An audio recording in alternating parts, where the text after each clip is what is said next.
Lo que están escuchando de fondo es a... Mirá vos, ¿cuánto hace que no escuchamos versiones de este estilo? Vamos a levantar ahora enseguida, ya, tranca, porque es un tiro en la...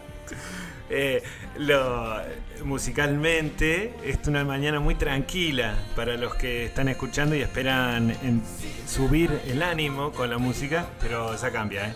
Termina esta nota que tenemos ahora y activamos por el otro lado. Estamos en comunicación telefónica con la doctora Mara Beltrame, porque en esta época del año en donde en general la justicia se toma recesos, está sucediendo por un lado un juicio histórico en la ciudad de Córdoba que deberíamos tratar de entender desde el punto de vista judicial, y por otro lado también preguntarle cómo la estaba viendo, si la estaba viendo y qué hace una militante social también como es Mara Beltrame cuando las banderas están así, ¿no? Tan como en temporada de calor. Muy buenos días, Mara, ¿cómo anda? Muy buenos días, Rubén, ¿cómo estás? Buenos días a toda la audiencia. Bueno, aquí estamos bien, transitando enero con estos calores y la lluvia. Impresionante, ¿eh? El calor y todo. ¿Anda por Tras la Sierra? Sí, estoy acá en mi casa. Si bien no hay tribunales como bien indicabas vos, porque estamos en feria judicial, bueno, estoy haciendo otras cosas también, aparte de descansar de la profesión. Bueno, otra cosa como para cargar pilas para el año que se viene, ¿no? Muchos años, vamos a empezar por ahí, muchos años de militancia en pos de defender derechos, instalar derechos, mucha oprimido que ha podido levantar la cabeza y salir a defenderse y poder desde algunos lugares poder empezar a plantear qué es lo injusto y qué no, y de los cuales ha sido protagonista, ¿no? 10, 15 años para atrás. Usted en esa defensa y de repente hay un panorama nacional en donde vale todos hay dos sexos nada más, varón, mujer, se termina con cualquier tipo de minoría, las minorías que se adapten o se vayan, y eso empieza a recalar en toda la sociedad. ¿Qué le pasa a usted cuando suceden esas cosas o cuando el país de repente avala ese tipo de políticas? Mira, es bastante amplia toda tu pregunta, ¿no? Primero que la militancia es integral, ¿no? Cuando uno defiende un derecho no puede pensarlo de manera separada de otro, ¿sí? Todos van de manera universal, integral, combinándose todos los derechos, porque es la vida de las personas, es la vida de las grandes mayorías, ¿no? De las trabajadoras, los trabajadores, de las jubiladas, los jubilados, estudiantes, niñas, niños. De todos aquellos que están precarizados, que perdieron sus ingresos, que hoy dependen de un plan social y que eso tampoco resuelve su situación, quien no tiene la vivienda, son muchas cosas, y esa es la vida de un trabajador, ¿no? De una trabajadora que aunque esté en negro sigue siendo trabajadora, esta persona, ¿no? Y sigue generando de alguna manera recursos para poder subsistir esa persona y su familia. Entonces, no, si bien uno a veces trata los temas por separado para ordenar, porque si no sería como más confuso y más difícil por ahí tomar una posición en relación a cada uno de ellos, la vida nos atraviesa, ¿no? Y la militancia nos atraviesa en todos los sentidos. Eso por un lado. Después, por otro lado, decirte que yo milito hace muchísimos años, desde que terminé el secundario, en la izquierda, porque creo que es quien tiene las herramientas y las propuestas, y creo que la salida la tenemos nosotros en nuestras manos, ¿no? Los que trabajamos, los que hacemos girar la rueda. No ningún patrón, ningún empresario, ninguna integrante de esta casta política que se ha puesto tan de moda, ¿no? Toda esta frase.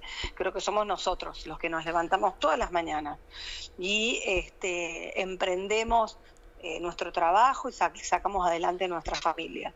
Te digo porque me agarró los 90, que fue en ese momento Yo terminé el secundario en el 89, empecé la facultad en el año 90 en la UBA en Buenos Aires y me agarró todo el proceso de arancelamiento, ¿no?, de la facultad, que lo vimos el año pasado también acá cuando hubo un ataque a la universidad enorme con todas las marchas federales que además se replicaron acá en Tras la Sierra porque fuimos miles acá en Tras la Sierra, ¿no? Me acuerdo una marcha enorme, digo, eso también me vuelve a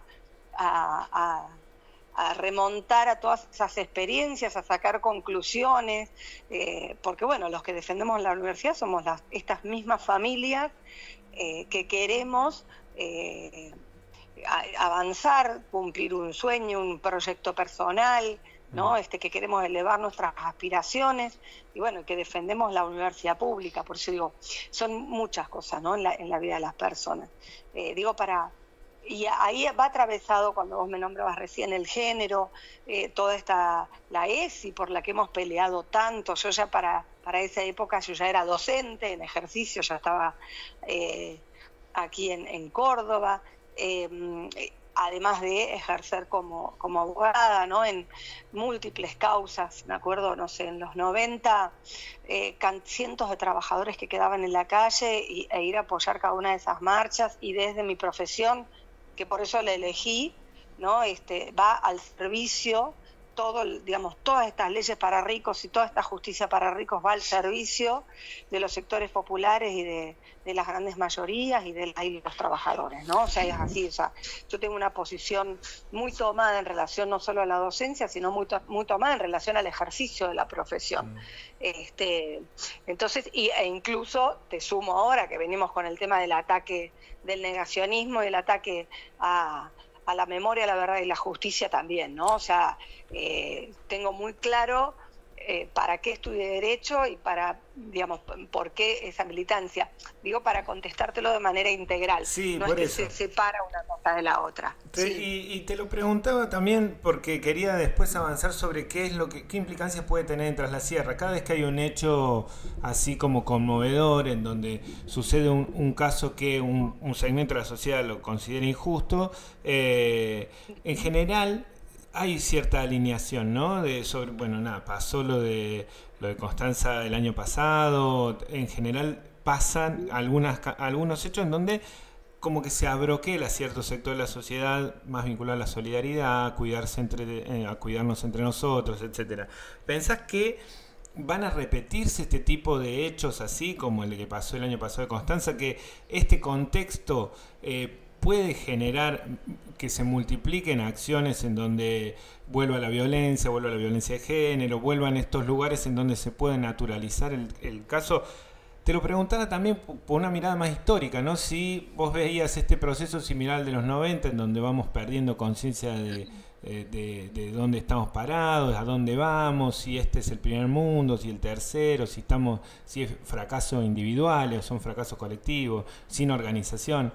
O se parece más al 76 en un lugar un poco más, en donde fue mano mucho más dura, donde no se podía hacer porque no se podía hacer, no porque no se quería hacer, como en los 90 como que quedamos medio convencidos de eso.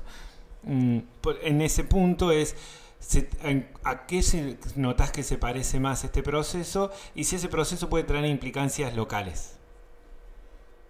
Sí, a ver, todo proceso internacional trae implicancias a nivel nacional, luego a nivel provincial y claramente se expresa en el lugar en el que vivimos, en este caso acá en el Valle, ¿no?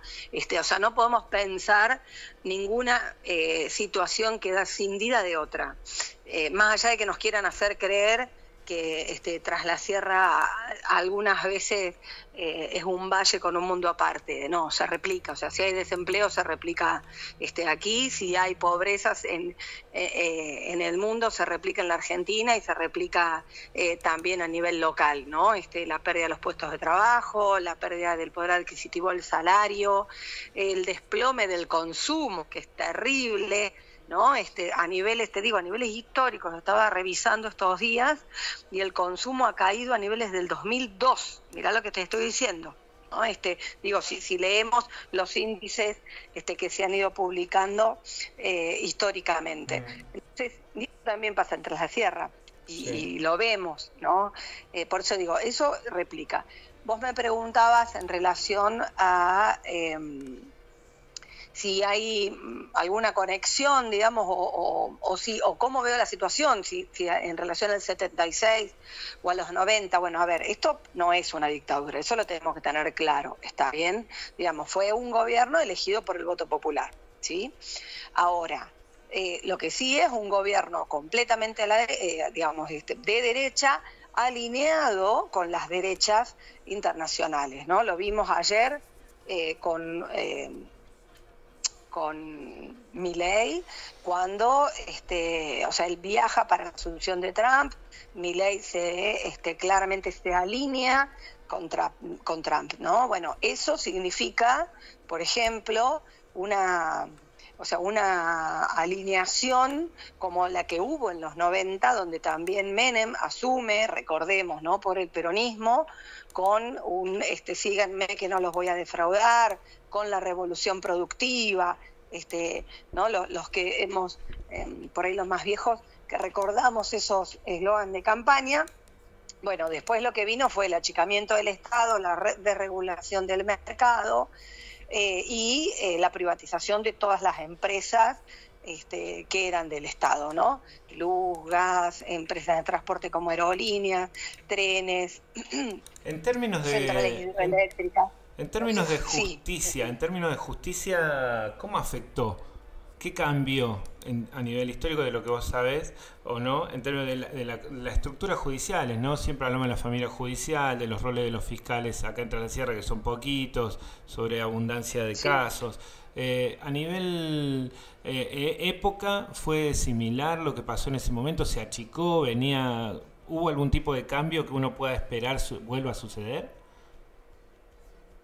No, mirá, a ver, hubo algún tipo de, si se quiere, reforma que podría pensarse la más progresiva, pero nada más que eso, o sea, un maquillaje que en rigor de verdad, cuando uno mira la justicia a lo largo de todos estos años y de conjunto, uno ve que es una justicia para ricos. O sea, lo fue en los 90, lo fue antes de que yo fuera estudiante de Derecho, lo es ahora y lo ha sido en todos estos años, ¿no? Con todos los gobiernos que han pasado, con todos los colores políticos. Digo esto porque todos han puesto sus jueces. Mirá, se amplió la Corte, se achicó la Corte en cantidad de jueces. Cada gobierno que venía o la ampliaba o la achicaba y ponía los jueces que les quedaba cómodo para sus fines políticos, ¿no? Eso, recordemos que los jueces los designa el Senado, o sea, el Ejecutivo, o sea, el presidente, envía un pliego con una nómina de posible denominación de jueces y los designa luego el Senado de la Nación. Bueno, ahí claramente, ¿no?, cada gobierno ha mandado su pliego de jueces, el que le sirve para sus objetivos políticos durante su gestión, ¿no? Por eso te digo, cuando hablamos de justicia, hablamos de una justicia para ricos. ¿Por qué? Porque el poder político está unido al poder económico, eso lo sabemos. Hoy incluso estaba mirando, que si querés lo charlamos en un punto aparte para que quede más claro, la convocatoria a sesiones extraordinarias para febrero, ¿no?, que justamente se va a volver a discutir eso. Pero eso pasó, a ver, con todos los jueces y con todos los gobiernos de la dictadura para acá. Claro. Recordemos que el Poder Judicial, digo para que nos quede claro, ¿no?, por ahí el origen, primero, el Poder Judicial es un poder que no se vota, ¿no? Nosotros no votamos jueces acá en la Argentina. Entonces pensemos que los jueces los designa el poder político, y el poder político, ¿a quién responde? Si nosotros miramos, los que hacen lobby para ver qué medida económica van a tomar, es el poder del campo, los banqueros, las automotrices, la industria alimenticia. No somos nosotros los trabajadores que vamos a golpear la puerta, ¿no?, del Senado, de la Casa Rosada, para decir, necesitamos estas condiciones de trabajo, hagan esta ley. No, eso no es así. Y no le decimos a los jueces, mire, acá hay una mamá que está defendiendo a sus hijos de la violencia institucional, de la violencia machista de un padre, vos me hablabas, por ejemplo, de la causa de Constanza Tarico, ¿no? Sí. O esta joven fue víctima de trata de un empresario papero, o de un empresario o de un funcionario, como ha pasado en una causa de trata en Córdoba en la que colaboré, de un funcionario del Poder Judicial. Por eso, entonces, digo, tenemos que tener claro que es un Poder Judicial aristocrático, ¿sí? Donde son vitalicios en sus cargos, es decir, están hasta el día que renuncian o hasta el día que fallecen, o hasta el día que deciden retirarse del Poder Judicial, pero si no son intocables. Lo mismo todos los funcionarios, ¿no? Los jueces, los fiscales, estoy hablando de, en general, de todo el Poder Judicial, nacional y provincial. Entonces, si partimos de esa base, donde nosotros no podemos votar un juez, ¿no? O votar un fiscal, ¿cuál fue la medida más progresiva? Votar que se elijan jurados populares. Es la medida más progresiva que ha otorgado el Poder Judicial. Pero luego de eso, son funcionarios intocables. Con cualquiera que vos hables que va a pedir justicia y va a pedir que por favor su causa se resuelva, son, digamos, aristocráticos. Esa es la realidad, una justicia para ricos. ¿Por qué? Porque es la justicia que necesita el poder político y el poder económico para mantener sus ganancias, claro, ¿no?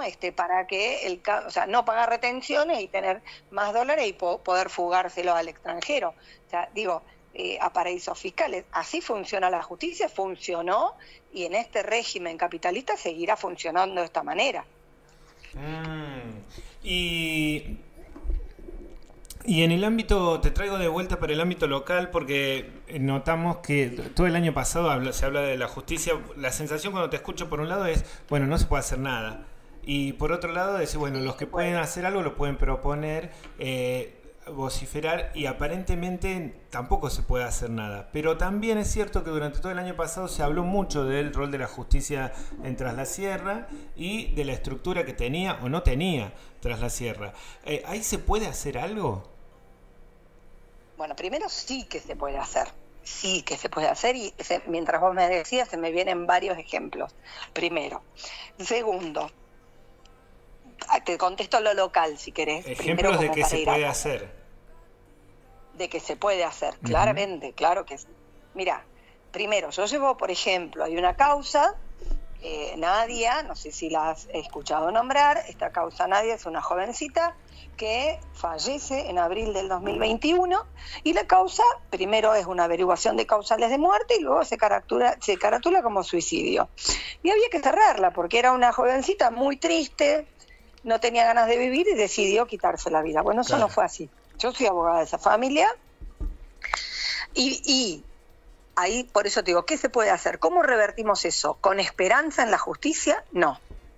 Apostando a la lucha en las calles, ¿no? A la organización de todo el colectivo feminista, de niñas, niños, adolescentes, de trabajadoras y trabajadores, de jubiladas y jubilados. Y así fuimos luchando en esa causa. Porque si yo me quedaba con la confianza de que mi escrito presentado en el expediente iba a revertir algo, la realidad es que no íbamos a obtener nada. ¿Cómo fuimos cambiando y torciendo, digamos, esa voluntad judicial de cerrar la causa? Con el apoyo de todas las organizaciones sociales, asambleas del Valle, con organizaciones políticas de derechos humanos, independientes que se sumaban a apoyar, y esa fue la fuerza. Hubo un momento, mira, que fue en agosto del 2023, no, del 2022, sí, donde hay una resolución de la fiscal de archivar la causa porque no hay delito. Bueno, llamamos a una conferencia de prensa, llamamos al apoyo de todas las organizaciones, hicimos, por supuesto que ese mismo día que hacíamos la conferencia y la movilización en la puerta de tribunales, ese mismo día yo estaba presentando mi escrito para revertir ese archivo. Bueno, hemos logrado, a fuerza de toda esta organización y todo este apoyo de estos sectores populares, que somos todos nosotros, y los medios que acompañaron, hemos logrado hoy elevar la causa a juicio por homicidio. Estamos hablando de 8 hechos. Entonces, ¿cómo llegamos hasta hoy? O sea, ¿cómo llegamos hoy para que esta persona, que es un empresario papero, poderoso, intocable, que todo el mundo lo nombra casi con un temor reverencial, a elevar la causa a juicio. Claro, con la lucha. Claro, la lucha sigue siendo la herramienta. Es un ejemplo. Sí. Claro, esa es la salida. Cuando me decías, no te puedo hacer nada, sí se puede hacer, porque somos la mayoría.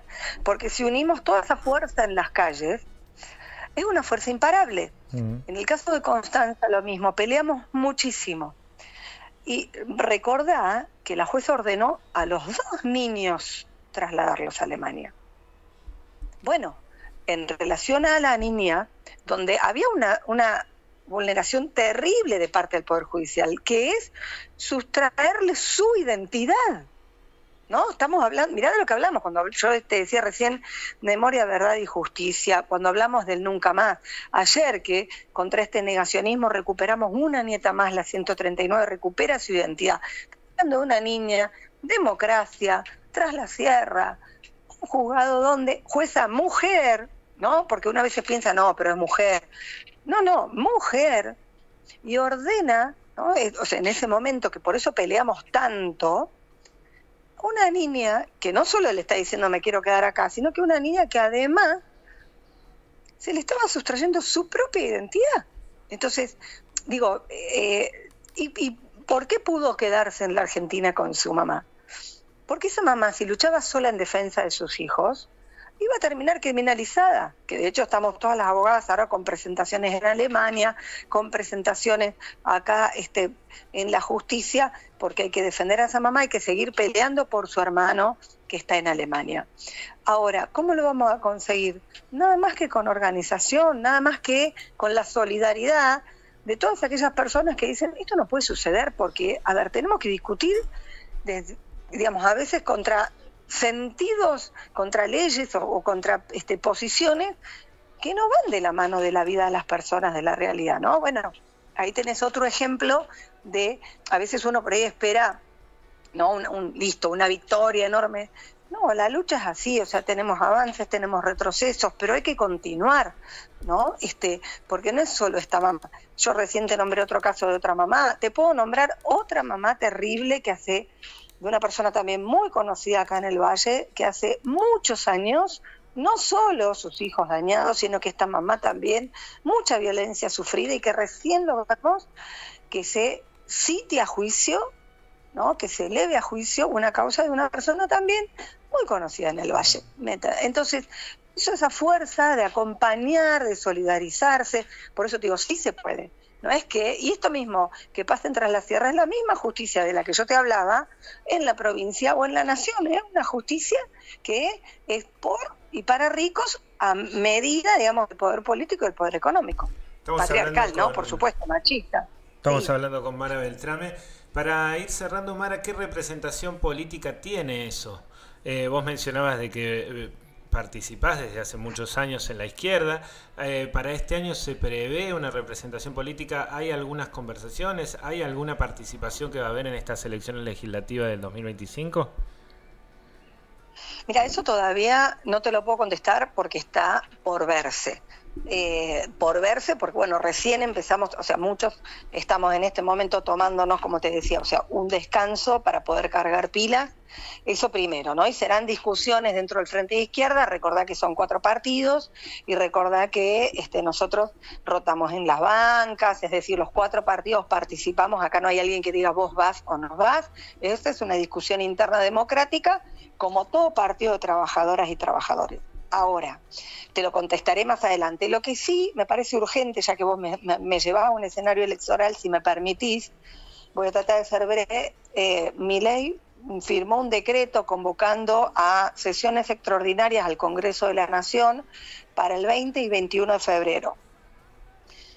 Para mí esa es la urgencia, si vamos a pensar en términos electorales. Uh-huh. ¿Por qué? Porque ahí piensan, por un lado, discutir, para eso se convoca, discutir el proyecto de la reforma electoral, que es gravísima, es antidemocrática, y para mí la urgencia es organizarse porque ese proyecto de ley no puede ser aprobado, no puede pasar, porque es una reforma profundamente antidemocrática. Ahora te la cuento en breve. La otra es la de ficha limpia, que tiene que ver con la restricción a aquellos candidatos que tengan antecedentes penales. Y la otra reforma también en términos electorales, vos me hablabas de la designación de los jueces, que quieren también reformar el modo de designación de los jueces, ¿no? Por eso te digo, o sea, fíjate cómo se va armando ahora el poder político. Atacaron el año pasado con todo el achicamiento del Estado, despidos, pérdida del poder adquisitivo de los salarios, pérdida, o sea, desplome del consumo. Bien, van a continuar esas medidas económicas, ya lo estamos viendo, ¿no? Con despidos en la Secretaría de lo que es Memoria, Verdad y Justicia, pero además es grave esto, sobre todo vamos a hacer la cortita en la reforma electoral, es claramente una privatización de las elecciones. Te cuento rápido, primero, por eso tenemos que estar muy atentos, organizarnos, y esa reforma no puede pasar. Primero, lo que plantean es eliminar las PASO. Nosotros hemos sido muy críticos de las PASO porque opinábamos que establecía, recordemos que las PASO fue una reforma de el kirchnerismo de Cristina Fernández, una reforma electoral, ¿no? Del 2009, si contábamos, del 2009. Exactamente, del 2009, sí, donde nosotros denunciábamos que eso establecía un piso proscriptivo. ¿Por qué? Porque o sea, uno se presentaba a las PASO, pero para poder pasar a las elecciones generales tenía que haber obtenido un 1,5%. Porcentaje, exactamente, claro, 1,5% de los votos. Ahí la pregunta sería concreta, ¿por qué esta anulación de las PASO sería un problema? Bien, ese es el punto, por eso te digo, vamos a ver, sería un problema porque quieren anular las PASO y las condiciones que establecen para las generales son más antidemocráticas aún que las PASO. ¿Por qué? Porque para las generales, primero, elevan la cantidad de afiliados a un partido político. Es decir, un partido político, para poder presentarse a elecciones, tiene que tener el 0,5 de afiliados del padrón electoral. O sea que muchísimos partidos minoritarios quedan fuera. No, o sea, no estoy hablando solo del Frente de Izquierda, estoy hablando de cualquier otra agrupación que decida formarse y que surja desde abajo, desde todos los sectores populares, tiene ya ese requisito que es bastante difícil de reunirlo. Segundo, elevan además también que para poder presentarse a elecciones tuvo que haber en las dos elecciones anteriores tener el 3% de los votos. Es decir, si las PASO hablaba de 1,5, ahora las eliminan y vamos a las generales. Pero para poder volverse a presentar tuvo que haber obtenido en las dos últimas elecciones consecutivas 3% o más de la cantidad de votos. Hace la cuenta, tomemos las últimas elecciones, ¿cuántos quedan afuera? Claro. Que no llegaron al 3% de los votos. Por eso te digo, es un avance antidemocrático enorme. Claro, lo que pasa es que el objetivo no es la democracia, sino bajar el gasto. Claro, pero a ver, por eso espera que ahí vamos. O sea, no es una cuestión de, o sea, el discurso es bajar el gasto, ¿sí? El discurso, el gasto del Estado, que por eso te digo, faltan dos puntos centrales en esta reforma, pero el objetivo es que todos aquellos partidos o expresiones minoritarias no tengan expresión en el Congreso. Eso es lo que se busca. Claro. Entonces te van a quedar dos partidos hegemónicos que les va a ser más sencillo a ellos para llegar a acuerdos. Capaz que hasta se llaman demócratas y republicanos. Y tal vez, tal vez. ¿Por qué te digo esto? Porque, por ejemplo, y hay dos detalles más importantes en esta reforma. Donde se habla vos me hablabas de bajar el gasto, se habla de, hasta ahora, para cada elección, justamente para garantizar que todas las ideas pudieran ser difundidas de manera democrática, igualitaria, todos los medios de comunicación tenían que pasar de la misma manera, ¿no? Y difundir de la misma manera y en la misma proporción todas las propuestas de todos los partidos o frentes electorales que hubiera. Y eso era financiado por el Estado. La reforma dice que eliminemos este financiamiento y que ahora quienes financien las campañas sean las empresas. Con lo cual, estamos hablando de privatizar la política. Claro. ¿No? A ver, ¿y quién va a poder hacer campaña y presentarse? Los que tengan millones y millones y millones y millones de pesos para bancar la campaña electoral. Quien no la tenga va a quedar afuera. Qué bárbaro. Qué bárbaro. Bueno, de todo eso vamos a ir hablando durante el año también para estar atentos y ir chequeándolo a eso. Te agradecemos un montón este ratito, gracias por cortar el descanso para hacernos este panorama general. Te quería preguntarse después sobre el caso del neonatal, que más adelante lo vamos a ir charlando para ver cómo evoluciona. ¿Por qué hay un juicio de esta magnitud histórica en enero, por ejemplo? ¿Hay una respuesta corta para eso?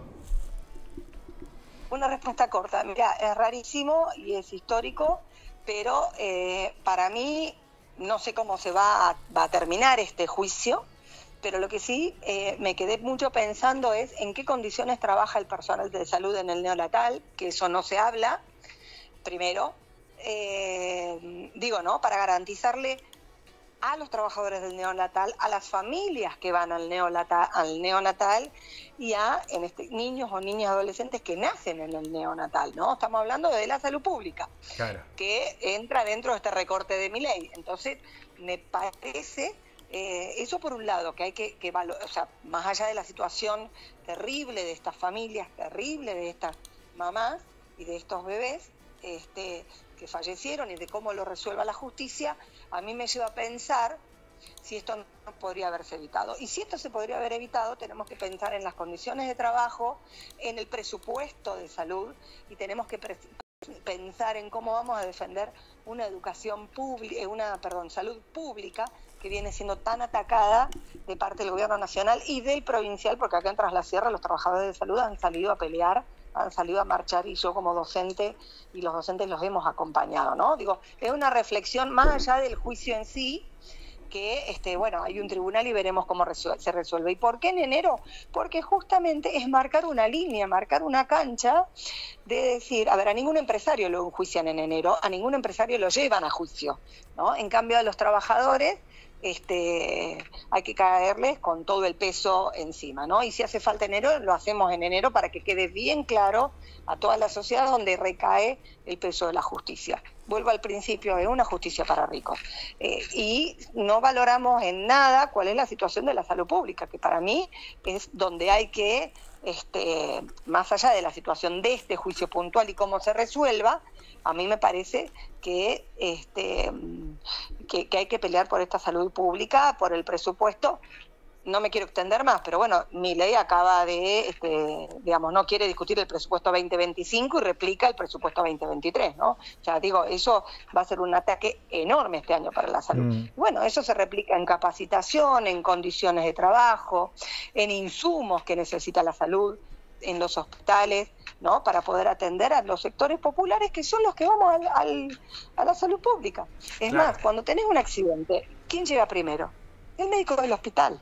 No llega la prepaga que tenés, ¿no? O sea, digo, con tantos accidentes, llega la ambulancia, los bomberos, y el chofer con la enfermera y el médico del hospital son los primeros que llegan. Después vendrá la prepaga, después vendrá la clínica, pero el primero que te saca de esa situación de emergencia es el médico, la enfermera y el chofer del hospital público. Entonces creo que esa reflexión me merece a mí que tenemos que hacer y organizarnos para defender la salud pública. Muchísimas gracias, Mara. Muchísimas gracias, Rubén, que tengan una buena jornada y los que estén descansando disfruten del valle. Muchas gracias. Mara Beltrame, ahí la doctora Mara Beltrame, a propósito de... al final terminamos como hablándolo de todo y está buenísimo porque es eso, ¿no? Es esa mirada y ese panorama general desde la izquierda, también desde el derecho, también desde la justicia, a dónde nos vamos metiendo en este 2025. Nosotros ya nos metemos en la última hora, pasaron 7 de las 11 de la mañana de este 22 de enero del año 2025... Y sí, acá del otro lado, la maldita canción del verano. Tus besos eran cosa necesaria y te busqué por todo el baile.